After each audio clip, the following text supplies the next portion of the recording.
सुप्रभात विद्यार्थियों, मैं नीति चौहान एकलव्य एकेडमी की ऑनलाइन क्लासेस में आपका स्वागत करती हूँ।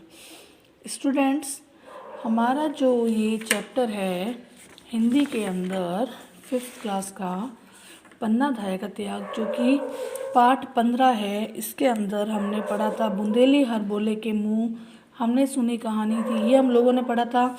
इसके अंदर कुबीलाल ये गाना मतलब ये कविता बोलते हुए आया था। फिर उसकी बहन जो बुक पढ़ रही थी उसने पूछा क्या पढ़ रहे हो, फिर उसकी बहन ने उसको बताया था कि वो जो है रानी लक्ष्मीबाई और इन सब की कहानियों से सबसे अलग कहानी जो है पन्नाधाय की कहानी मैं पढ़ रही हूँ। फिर वो बताता है मुझे थोड़ा बताइए, वो अपने भाई को बताती। वहाँ तक हम लोगों ने पढ़ा था। आज जो हमारा ये है 5वां पैराग्राफ, ये हम लोग पढ़ रहे हैं। महाराणा संग्राम सिंह के निधन के बाद विक्रम सिंह का राज तिलक किया गया, मगर एक दासी पुत्र बनवीर उस भयंकर षड्यंत्र में लगा हुआ था। उसने छोटे बड़े कर्मचारियों को अपनी ओर मिला लिया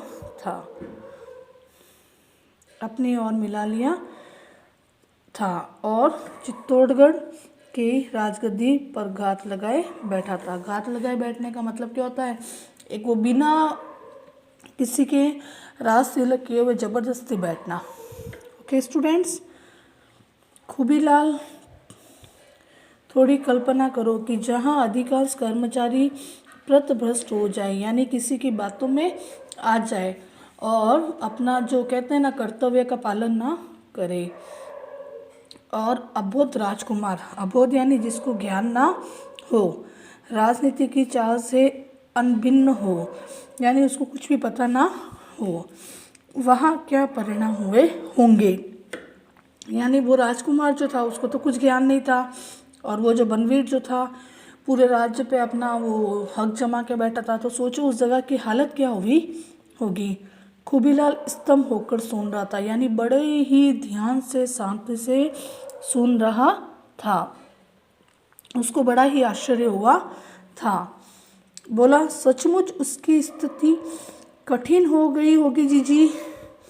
कठिन ही नहीं, खूबी भयंकर रूप से दुर्भाग्यपूर्ण हो गई थी। सही बात है, जहाँ पे कोई किसी का बिना राज तिलक किए हुए और बड़ी जबरदस्ती बैठ जाए और सबको मारता रहे, तो उस राज्य की क्या हालत हुई होगी। सोचिए आप लोग।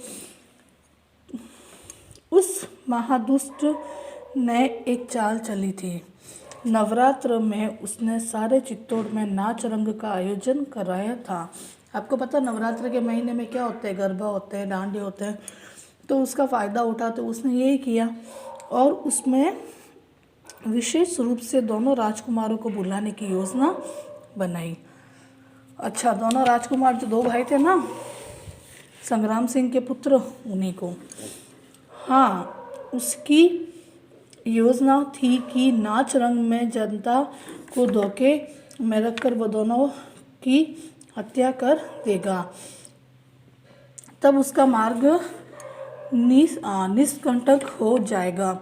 विक्रम सिंह तो धोखे में आ गया, मगर उदय सिंह पर पन्नाधाय की ढाल बनकर छाई हुई थी। इसीलिए वह उसे धोखे में नहीं फंसा सका। बनवीर भी जानता था कि जब तक पन्नाधाय है तब तक उदय सिंह को धोखे से मारना संभव नहीं होगा। उधर पन्नाधाय को भी पता लग गया था कि नगर व्यापी नाच रंग के बीच हत्याकांड होने वाला है, मगर वो उदय सिंह को लेकर कहीं बाहर भी नहीं जा सकती थी। क्यों जीजी? बनवीर के आदमी सब और चौकसी पर बाहर निकलना मतलब सब जगह चौकसी पहरेदारी, तो बाहर निकलना क्या था? निरापद नहीं था। मगर महल में उसे छिपाने से भी कोई लाभ नहीं था, क्योंकि सभी और बनवीर के भेदिये मौजूद थे। भेदिये का मतलब क्या होता है? किसी के जो अंदर भेद जानने वाले होते हैं ना, वो होते भेदिया। इस भयंकर संकट में पन्नाधाय ने अपने मन में एक ऐसा दृढ़ संकल्प कर लिया था जैसा कोई शायद मां नहीं कर सकेगी।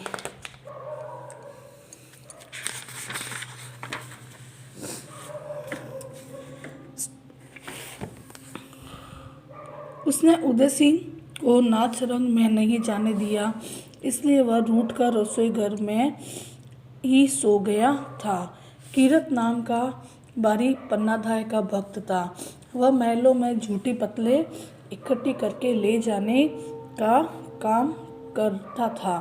पन्नाधाय ने उसे सिसोदिया वंश की आन बचाने के लिए वह काम सौंपा कि वह अपने टोकरे में उदय सिंह को छिपाकर चित्तौड़गढ़ के किले के बाहर पहुंचा दे और पन्नाधाय वहां आने तक उसकी रक्षा करे।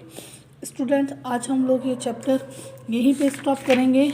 नेक्स्ट क्लास के अंदर हम इसको कंप्लीट करेंगे। Okay, thank you students.